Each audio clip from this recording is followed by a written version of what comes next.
So yun, good morning mga katakbon chicks. Rides tayo ulit.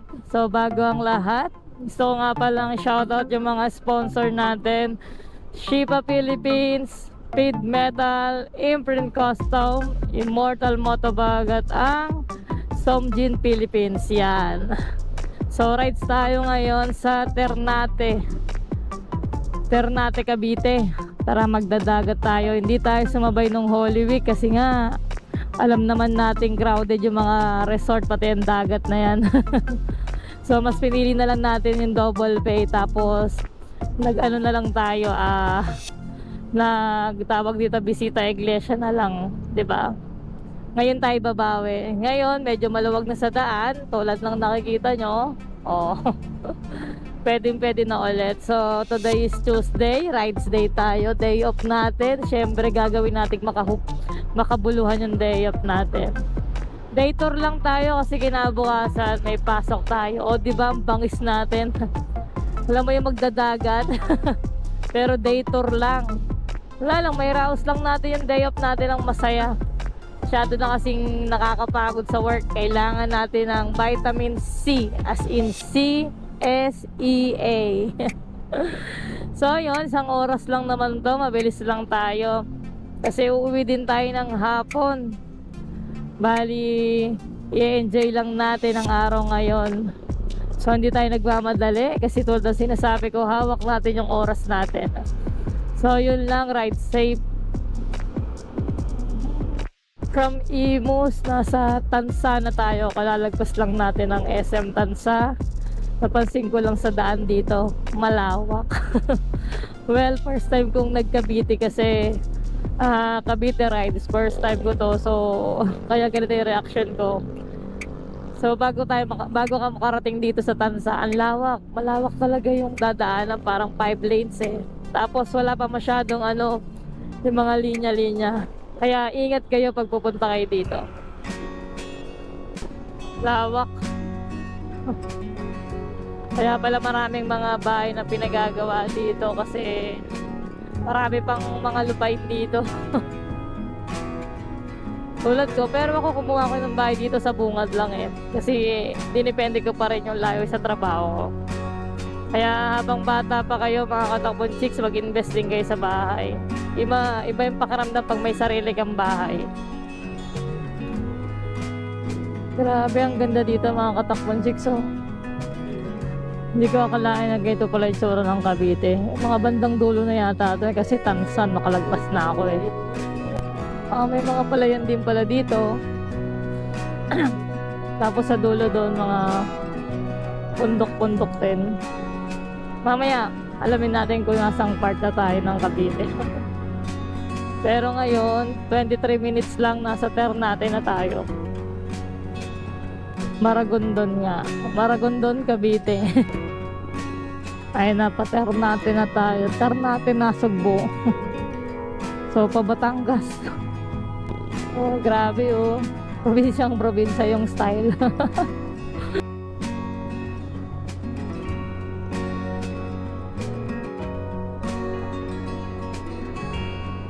Galing oh.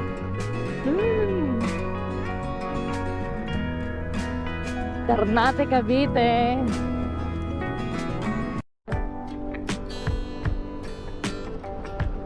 Ganda oh.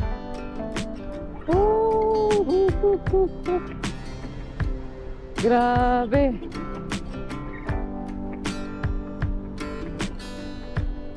Yun oh.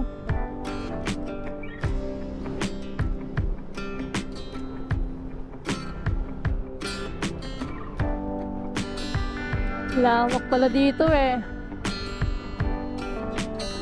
Wow. Grabe, may mga ganito pala dito sa Cavite, no? Hindi natin alam. Alam niyo, marami pa tayong lugar na hindi napupuntahan na explore.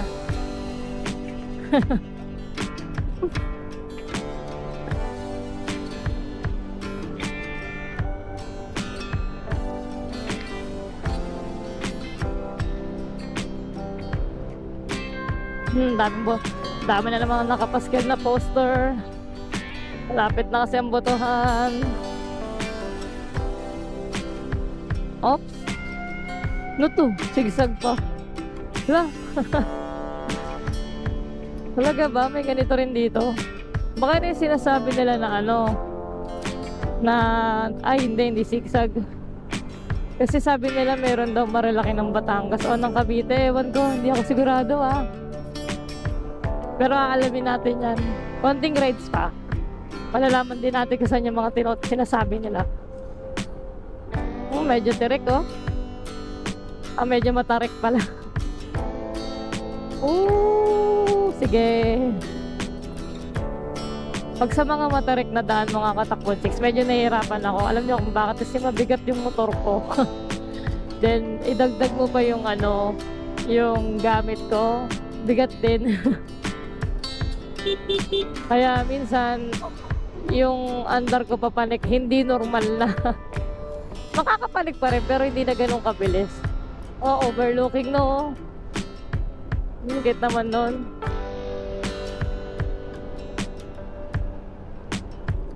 Overlooking, tas bababa para sa tabing dagat. Tabing dagat kasi pupuntahan natin.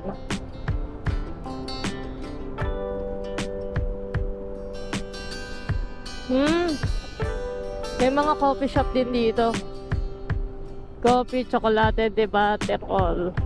Sea view, diba? Parang Marilaki din. Wala yun, ganda dun minsan matry ko to.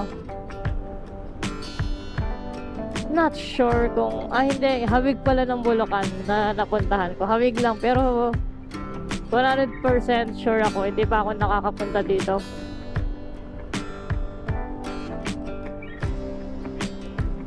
Wow, sarap mag-rides din pala dito Pag mga one day off lang tayo mga katakbon chicks, dito tayo pupunta. Isa-isahin natin yung mga coffee shop na yan. Sali, yung mga coffee yan pero parang Marilaki talaga siya diba?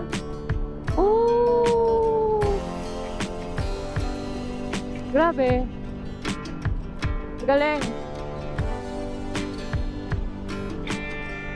Pansin ko lang sa mga nagmumotor dito, hindi uso helmet.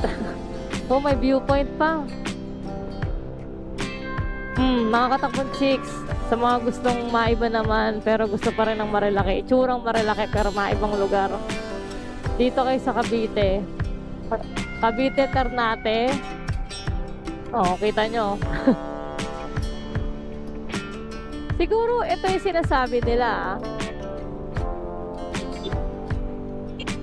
Ito yung sinasabi nila na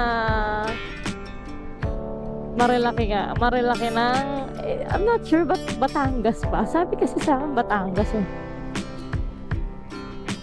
Yun, so dito tayo sa Puerto Azul. May mga bikers din.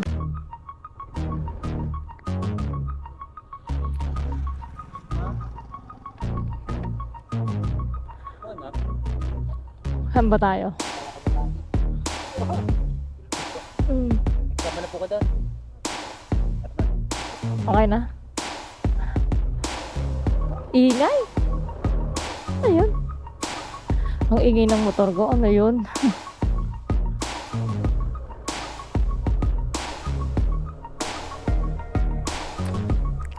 So, let's party. Woo! Ay, grabe. Ang ganda dito. Slow down daw. Kung may signal ba? Hindi ko alam. Ang ganda rito Pero kailangan yata may kontak ka sa loob.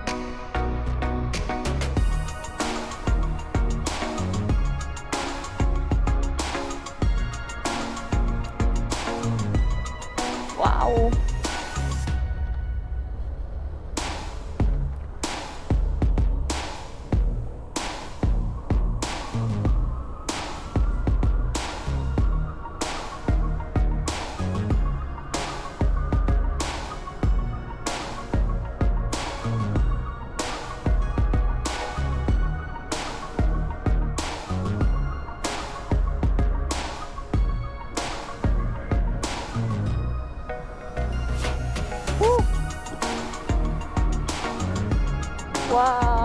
bangka.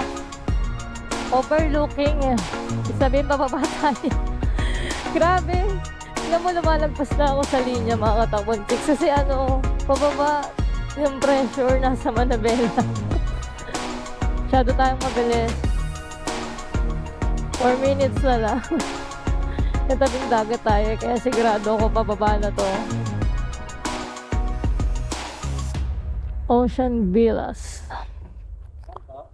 Cool waves.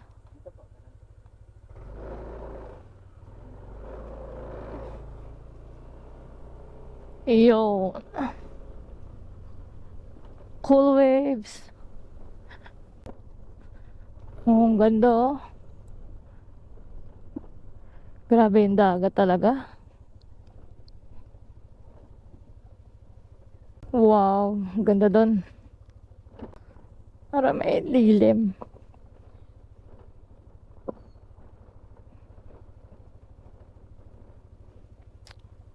So yun mga katakbon chicks, bali sunblock muna tayo kasi hindi maganda yung panahon, mainit. Mawasan lang natin ng konti yung pwedeng itin sa atin ito. So after natin makarating dito, kumain lang ng konti, tapos yun, diretso swimming tayo.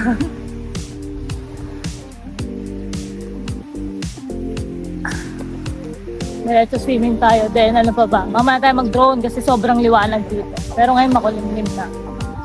High tide.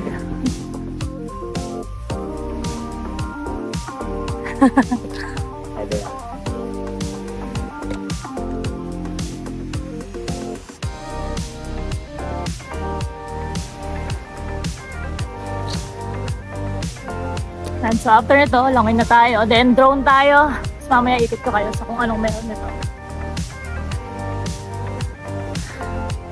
So ayun lang.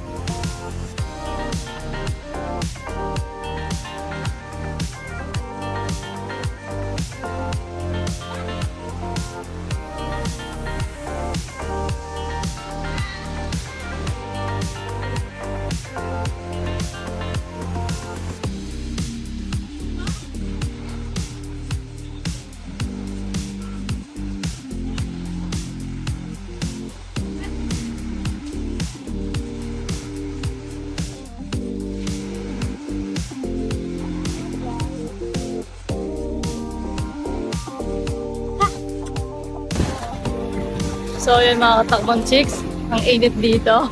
Pero okay lang, sarap naman sa pakiramdam. Sarap ng ingay ng dagat. Sarap sa tenga. Grabe oh. Hindi siya ganun kalinis, pero may pool naman dito. So doon na lang tayo magbabali. Hoy, parang ano? Parang ano ka dito? Hindi kami nararamdaman ba?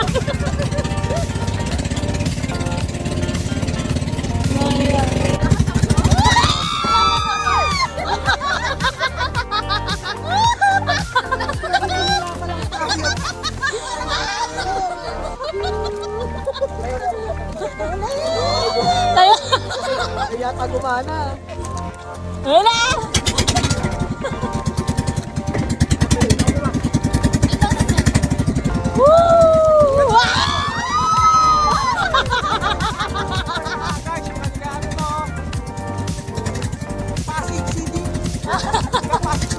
Oh my God, puta! Ay, grabe! So yun mga katakbon chicks, tamang island hopping lang. So 350 lang. May island hopping na. So sabi ni Kuya, iwasan daw yung mga black fish na yun. Ewan ko, starfish ba yun or what?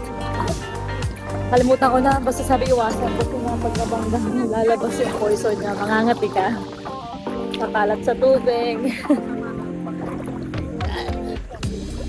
So sila po yung mga kasama ko. Nagkita-kita na lang kami dito. Sabi, nakakatakot yung bangka kanina. Kasi sobrang lakas ng alon. Tapos ako'y nasa harap, kaya pansin yung haggard na oh. Saluhin ko ba naman lahat ng talsik, di ba? Pero ang ganda dito guys, tignan nyo.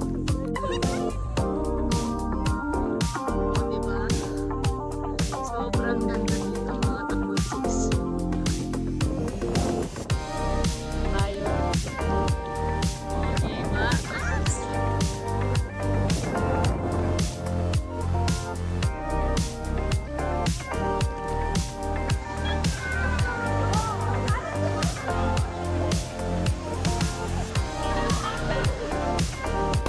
So yun mga katakbon chicks, nakita nyo naman kung gaano kalakas yung wave nila dito. O diba?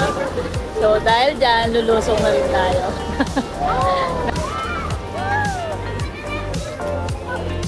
Napakita natin, puta!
So yun mga katakbon chicks, pauwi na tayo. Makita nyo naman, ginabi na rin tayo. So oras ng biyahe natin 1 hour and 26 minutes. So 7:30 nasa bahay na tayo, sigurado yan, or mas maaga pa. Wala naman traffic sa dadaanan natin. Then ayun, nag-enjoy tayo sobra. Alam mo yun, yung tipong one day off ka lang, pero kahit one day off ka lang, nagawa mo yung gusto mo. Ay, kanya imagine nakapagdagat tayo overnight. Isa lang ibig sabihin yan, pag may gusto, may paraan. Pag ayaw, maraming dahilan. Diba, sinong tatama rin sa ganito? Well, pag gala talaga, kahit pagod ka, magagawa mo yan eh. Pera na lang ang problema. Well, kaya nga tayo nagtatrabaho, diba? Para mabili at makuha natin yung mga bagay na gusto natin, kahit hindi lahat nakukuha natin. Trabaho lang tayo, kahit lang tayo, sooner later lahat ng hinihiling natin makukuha din natin yan, basta pagpaguran lang natin. So ayun, kita nyo, pauwi na. 7:30 nasa bahay, then nanood lang, tapos makikipag-banding sa aso ko. Namimiss ko na siya, iniwan ko sa bahay. Tapos yan, tulog. Bukas laban ulit tayo sa buhay. Then laban lang tayo ng laban, wag susuko. Tapos after noon, day off ulit, gala ulit tayo, kasi doon tayo masaya eh. 'Di ba? Walang dahilan para hindi maging masaya, basta gumagawa ka ng tama. So yun, ginabi na. Ride safe sa atin mga katakbon chicks, at maraming salamat sa mga suporta.